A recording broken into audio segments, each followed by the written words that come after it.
Papat rupa warnaning kupur ka Allah. Hiji kupur ingkar poma ulah salah, yakni tenyaho ka Allah bolongkotan, sarta tengaku kulisan-lisan acan. Dua kupur juhud artinya ho Gusti,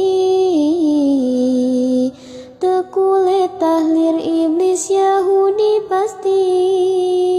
Tilu kupur inatnya ho ka pangeran,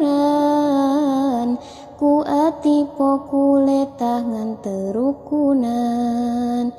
Cara Abu Thalib uwana junjunan, ngangkeun Islam nu pangsaena ageman. Ngan sabada wafat lajeng ku pangeran, dihirupkeun heula iman ka junjunan. Kitu dawuh sapalih ulama Allah, nu pantes keur nu cinta ka Rasulullah.